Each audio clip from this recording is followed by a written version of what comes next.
Question है, वेदों का संकलन कर्ता किसे माना जाता है? Right answer option B, Krishna Dvaipayana Ved Vyas. Bharat का प्राचीन धर्म ग्रंथ वेद है, जिसके संकलन कर्ता महर्षि कृष्ण देवपायन वेद व्यास को माना जाता है। वेद वसुदैव कुटुंबकम का उपदेश देता है। भारतीय परंपरा वेदों को नित्य तथा अपौरुषेय मानती है। वेद 4 हैं, ऋग्वेद, यजुर्वेद, सामवेद और अथर्ववेद। इन चारों वेदों को संहिता कहा जाता है। नेक्स्ट क्वेश्चन है, ऋग्वेद में कितने मंडल हैं? राइट आंसर ऑप्शन ए, 10 मंडल। ऋचाओं के क्रमबद्ध ज्ञान के संग्रह को ऋग्वेद कहा जाता है। इसमें 10 मंडल, 1028 सूक्त, बालखिल्य पाठ्य के 11 सूक्तों सहित एवं 10,462 ऋचाएं हैं। इस वेद के ऋचाओं को पढ़ने वाले ऋषि को होत्री कहते हैं। इस वेद से आर्य के राजनीतिक प्रणाली, इतिहास एवं ईश्वर की महिमा के बारे में जानकारी मिलती है। नेक्स्ट क्वेश्चन है, विश्वामित्र द्वारा रचित प्रसिद्ध गायत्री मंत्र किस मंडल में है? राइट आंसर ऑप्शन सी, तीसरे मंडल। विश्वामित्र द्वारा रचित ऋग्वेद के तीसरे मंडल में सूर्य देवता सावित्री को समर्पित प्रसिद्ध गायत्री मंत्र है। इसके 9वें मंडल में देवता सोम का उल्लेख है। इसके 8वें मंडल की हस्तलिखित ऋचाओं को खिल कहा जाता है। नेक्स्ट क्वेश्चन है, चतुष्वर्णीय समाज की कल्पना का स्रोत ऋग्वेद के किस मंडल में मिलता है? राइट आंसर ऑप्शन ए, 10वें मंडल में। चतुष्वर्णीय समाज की कल्पना का आदि स्रोत ऋग्वेद के 10वें मंडल में वर्णित पुरुष सूक्त है, जिसके अनुसार 4 वर्ण ब्राह्मण, क्षत्रिय, वैश्य तथा शूद्र आदि पुरुष ब्रह्मा के क्रमशः मुख, भुजाओं, जंघाओं और चरणों से उत्पन्न हुए हैं। इसमें कहा गया है कि ब्राह्मण परम पुरुष के मुख से, क्षत्रिय उनकी भुजाओं से, वैश्य उनकी जंघाओं से एवं शूद्र उनके पैरों से उत्पन्न हुए हैं। आगे बढ़ते हैं। नेक्स्ट क्वेश्चन है, किस वेद में यज्ञ के नियमों एवं विधि विधान का उल्लेख मिलता है? Right answer option B, Yajurveda में। सस्वर पाठ के लिए मंत्रों तथा बलि के समय अनुपालन के लिए मंत्रों का संकलन यजुर्वेद कहलाता है। इसके पाठकर्ता को अध्वर्यु कहते हैं। यजुर्वेद में यज्ञों के नियमों एवं विधि विधानों का संकलन मिलता है। इसमें बलिदान विधि का वर्णन है। यह एक ऐसा वेद है जो गद्य एवं पद दोनों में है। नेक्स्ट क्वेश्चन है, सामवेद के पाठकर्ता को क्या कहते हैं? राइट आंसर ऑप्शन सी, उद्रात्री। ऋग्वेद के पाठ्यकर्ता को होत्री तथा यजुर्वेद के पाठ्यकर्ता को अध्वर्यु कहते हैं। साम का शाब्दिक अर्थ होता है गान। इस वेद में मुख्यतः यज्ञों के अवसर पर गाए जाने वाले ऋचाओं यानी मंत्रों का संकलन है। इसके पाठ्यकर्ता को उद्रात्री कहते हैं। इसका संकलन ऋग्वेद पर आधारित है। इसमें 1810 सूक्त जो प्राय ऋग्वेद से लिए गए हैं। इसे भारतीय संगीत का जनक कहा जाता है। क्वेश्चन है, सिंधु सभ्यता का सर्वमान्य काल है? राइट आंसर ऑप्शन ए, 2400 से 1700 ईसा पूर्व। रेडियो कार्बन C14 जैसी नवीनतम विश्लेषण पद्धति के द्वारा सिंधु सभ्यता की सर्वमान्य तिथि 2400 ईसा पूर्व से 1700 ईसा पूर्व मानी गई है। इसका विस्तार त्रिभुजाकार है। तिथि निर्धारण की कार्बन 14 की खोज अमेरिका के प्रसिद्ध रसायन शास्त्री BF लीवी द्वारा 1946 में की गई थी। इस पद्धति में जिस पदार्थ में कार्बन 14 की मात्रा जितनी ही कम रहती है वह उतनी ही प्राचीन मानी जाती है। नेक्स्ट क्वेश्चन है, सिंधु सभ्यता को किस युग में रखा जा सकता है? राइट आंसर ऑप्शन सी, आद्य ऐतिहासिक काल। सिंधु सभ्यता की खोज 1921 में राय बहादुर दयाराम साहनी ने की। सिंधु सभ्यता को आद्य ऐतिहासिक अथवा कांस्य युग में रखा जा सकता है। इस सभ्यता के मुख्य निवासी द्रविड़ एवं भूमध्य सागरीय थे। सर जॉन मार्शल, भारतीय पुरातत्व सर्वेक्षण विभाग के तत्कालिक महानिदेशक, 1924 ईस्वी में सिंधु घाटी सभ्यता नामक एक उन्नत नगरीय सभ्यता पाए जाने की विधिवत घोषणा की। नेक्स्ट क्वेश्चन है, सिंधु सभ्यता पश्चिम में किस नदी तक स्थित थी? राइट आंसर ऑप्शन ए, दास्क नदी। सिंधु सभ्यता सर्वाधिक पश्चिमी पुरास्थल दास्क नदी के किनारे एसिस सूक्त कांगडोर बलूचिस्तान, पूर्वी पुरास्थल हिंडन नदी के किनारे आलमगीरपुर जिला मेरठ उत्तर प्रदेश, उत्तरी पुरास्थल चिनाब नदी के तट पर अखनूर के निकट मांदा यानी जम्मू कश्मीर और दक्षिणी पुरास्थल गोदावरी नदी के तट पर दाइमाबाद जिला अहमदनगर महाराष्ट्र तक फैली थी। अगला क्वेश्चन है, सिंधु सभ्यता या सिंधु सभ्यता में कितने परिपक्व अवस्था वाले स्थल को बड़े नगर की संज्ञा दी गई है? Right answer option B, 6। Sindhu सभ्यता या सिंधव सभ्यता नगरीय सभ्यता थी। सिंधु सभ्यता से प्राप्त परिपक्व अवस्था वाले स्थलों में केवल 6 को ही बड़े नगर की संज्ञा दी गई है। ये हैं मोहनजोदड़ो, हड़प्पा, गनवालीवाला, राखीगढ़ी, धौलावीरा एवं कालीबंगन। धौलावीरा भारत में सिंधु सभ्यता की पहली साइट है जिसे यूनेस्को ने 2021 में विश्व विरासत स्थल की सूची में शामिल किया है।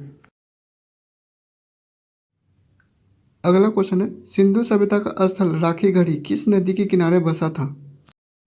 Right answer option B, Ghaggar नदी के किनारे। सिंधु घाटी सभ्यता का सबसे बड़ा स्थल मोहनजोदड़ो है, जबकि भारत में इसका सबसे बड़ा स्थल राखीगढ़ी है जो घग्गर नदी के किनारे था। हरियाणा के हिसार जिले में स्थित था। इसकी खोज 1963 में सूरजभान ने की थी।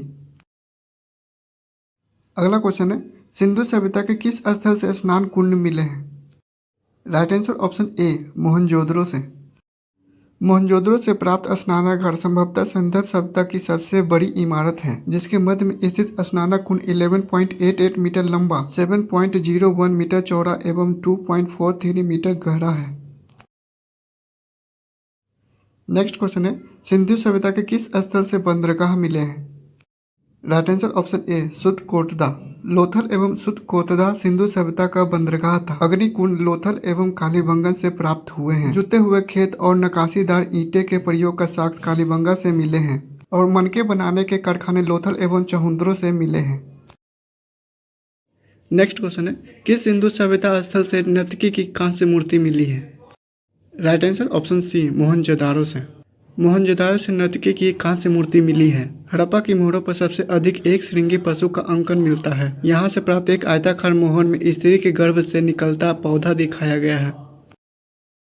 नेक्स्ट क्वेश्चन है, सिंधु सभ्यता की लिपि कैसी थी? राइट आंसर ऑप्शन बी, भाव चित्रात्मक। सिंधु सभ्यता की लिपि भाव चित्रात्मक है। यह लिपि दाईं से बाईं ओर लिखी जाती थी। जब अभिलेख एक से अधिक पंक्तियों का होता था तो पहली पंक्ति दाईं से बाईं और दूसरी बाईं से दाईं ओर लिखी जाती थी। लेखन कला की उचित प्रणाली विकसित करने वाली पहली सभ्यता सुमेरिया की सभ्यता थी। नेक्स्ट क्वेश्चन है, सिंधु सभ्यता के लोगों ने नगरों तथा घरों के निर्माण के लिए किस पद्धति को अपनाई? राइट आंसर ऑप्शन ए, ग्रिड पद्धति। सिंधु सभ्यता के लोगों ने नगरों तथा घरों के विन्यास के लिए ग्रिड पद्धति अपनाई। घरों के दरवाजे और खिड़कियां सड़क की ओर न खुलकर पिछवाड़े की ओर खुलते थे। केवल लोथल नगर के घर के दरवाजे मुख्य सड़क की ओर खुलते थे। अगला क्वेश्चन है, सिंधु सभ्यता के लोग मिठास के लिए किसका उपयोग करते थे? राइट आंसर ऑप्शन बी, शहद। सिंधु सभ्यता की मुख्य फसल थी गेहूं और जौ। सिंधुवासी मिठास के लिए शहद का उपयोग करते थे। मिट्टी से बने हल का साक्ष्य बनावली से मिलता है। रंगपुर एवं लोथल से चावल के दाने मिले हैं, जिससे धान की खेती होने का प्रमाण मिलता है। चावल के प्रथम साक्ष्य लोथल से ही प्राप्त हुए हैं। नेक्स्ट क्वेश्चन है, घोड़े के अस्थि पंजर कहाँ से प्राप्त हुए हैं? राइट आंसर ऑप्शन डी, उपर्युक्त सभी। सुरकोतदा, कालीबंगन एवं लोथल से सैंधवकालीन घोड़े के अस्थि पंजर मिले हैं। तौल की इकाई संभवतः 16 के अनुपात में थी। सिंधु सभ्यता के लोग यातायात के लिए 2 पहियों एवं 4 पहियों वाले बैलगाड़ी या भैंसा गाड़ी का उपयोग करते थे। मेसोपोटामिया के अभिलेख में वर्णित मेलुहा शब्द का अभिप्राय सिंधु सभ्यता से ही है। संभवतः हड़प्पा संस्कृति का शासन बनिक वर्ग के हाथ में था। नेक्स्ट क्वेश्चन है, सिंधु सभ्यता से किसके अवशेष नहीं मिले हैं? राइट आंसर ऑप्शन डी, मंदिर। सिंधु सभ्यता के लोग धरती को उर्वरता की देवी मानकर उसकी पूजा किया करते थे। वृक्ष पूजन एवं शिव पूजन के प्रचलन के साक्ष्य भी सिंधु घाटी सभ्यता से मिले हैं। स्वास्तिक चिन्ह संभवतः हड़प्पा की देन है। इस चिन्ह से सूर्य उपासना का अनुमान लगाया जाता है। सिंधु घाटी के नगरों में किसी भी मंदिर के अवशेष नहीं मिले हैं। सिंधु सभ्यता में मातृ देवी की उपासना सर्वाधिक प्रचलित थी। पशुओं में कुबर वाला सांड इस सभ्यता के लोगों के लिए विशेष पूजनीय था। अगला क्वेश्चन है, सिंधु सभ्यता कैसी थी? राइट आंसर ऑप्शन बी, मात्र सत्तात्मक। स्त्री मृ मूर्ति यानी मिट्टी की मूर्तियां अधिक मिलने से यह अनुमान लगाया जाता है कि सैंधव समाज मात्र सत्तात्मक था। सैंधववासी सूती एवं ऊनी वस्त्र का उपयोग करते थे। मनोरंजन के लिए सैंधववासी मछली पकड़ना, शिकार करना, पशुओं को आपस में लड़ाना, चौपड़ और पासा खेलना आदि साधनों का उपयोग करते थे। अगला क्वेश्चन है, किस सिंधु सभ्यता स्थल से अग्नि कुंड और जूते हुए खेत के साक्ष्य मिले हैं? Right answer option B, Kalibangan से। सिंधु सभ्यता के लोग काले रंग से डिजाइन किए हुए लाल मिट्टी के बर्तन बनाते थे। सिंधु घाटी के लोग तलवार से परिचित नहीं थे। कालीबंगन एकमात्र हड़प्पा स्थल था जिसका निचला शहर यानी सामान्य लोगों के रहने हेतु भी किले से घिरा हुआ था। कालीबंगन का अर्थ है काली चूड़ियाँ। यहाँ से पूर्व हड़प्पा स्तरों के खेत जोते जाने के और अग्नि पूजा की प्रथा का प्रमाण मिलते हैं। नेक्स्ट क्वेश्चन है, किस सिंधु सभ्यता स्थल से युग्म समाधियाँ मिली हैं? इसका राइट आंसर है ऑप्शन ए और बी दोनों, लोथल एवं कालीबंगा। पर्दा प्रथा एवं वेश्यावृत्ति सैंधव सभ्यता में प्रचलित थी। शवों को जलाने एवं गाड़ने यानी दोनों प्रथाएं प्रचलित थी। हड़प्पा में शवों को दफनाने जबकि मोहनजोदड़ो में जलाने की प्रथा विद्यमान थी। लोथल एवं कालीबंगा में युग्म समाधियां मिली है। सैंधव सभ्यता के विनाश का संभवतः सबसे प्रभावी कारण बाढ़ था। आग में पकी हुई मिट्टी को टेराकोटा कहा जाता है। क्वेश्चन है, किस अभिलेख से अशोक का नाम अशोक मिलता है? राइट आंसर ऑप्शन डी, उपयुक्त सभी। बिंदुसार का उत्तराधिकारी अशोक महान हुआ, जो 269 ईसा पूर्व मगध की राजगद्दी पर बैठा। अशोक की माता का नाम शुभदांगी था। दिव्यावदान के अनुसार राजगद्दी पर बैठने के समय अशोक अवंती का राजपाल था। मास्की, गुजरा, नेत्तुर, उडेगोलम के लेखों से अशोक का नाम अशोक मिलता है। नेक्स्ट क्वेश्चन है, किस जगह से प्राप्त अभिलेख में अशोक के प्रस्तर रूप चित्र के साथ रानियो अशोक यानी राजा अशोक नाम मिलता है? Right answer option A, Kanaganahalli. Karnataka के गुलबर्गा जिले के कनगनहल्ली से प्राप्त उभारदार मूर्ति शिल्प शिलालेख में अशोक के प्रस्तर रूप चित्र के साथ रानियो अशोक यानी राजा अशोक उल्लेखित है। भ्राभु अभिलेख में अशोक ने स्वयं को मगध का राजा बताया है। पुराणों में अशोक को अशोक वर्धन कहा गया है। अशोक ने अपने राज्याभिषेक के 8वें वर्ष लगभग 261 ईसा पूर्व में कलिंग पर आक्रमण किया और कलिंग की राजधानी तोसली पर अधिकार कर लिया। कलिंग विजय का उल्लेख 13वें शिलालेख में है। नेक्स्ट क्वेश्चन है, किसके कथन अनुसार मिस्र के राजा फिलाडेल्फस टॉलमी द्वितीय ने अशोक के दरबार में डायनीसियस नामक एक राजदूत भेजा था? राइट आंसर ऑप्शन ए, प्लिनी।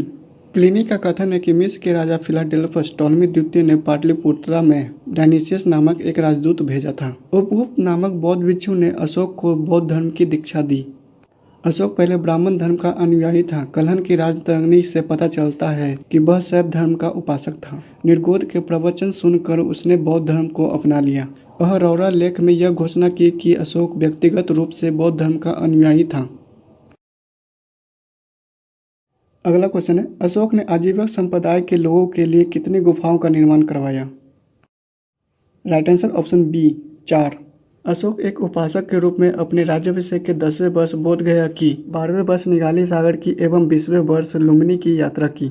अशोक ने आजीवकों को रहने हेतु बराबर की पहाड़ियों में 4 गुफाओं का निर्माण करवाया, जिसका नाम कर्ज, चौपाड़, सुदामा तथा विश्व झोपड़ी था। अशोक के पौत्र दशरथ ने आजीवकों को नागा अर्जुन गुफा प्रदान की। अशोक के 7वें अभिलेख में आजीवकों का उल्लेख किया गया है तथा महामात्रों को आजीवकों के हितों का ध्यान रखने के लिए कहा गया है। नेक्स्ट क्वेश्चन है, अशोक के ग्रीक एवं अरमाइक लिपि का अभिलेख कहाँ से मिले हैं? Right answer option C, Afghanistan.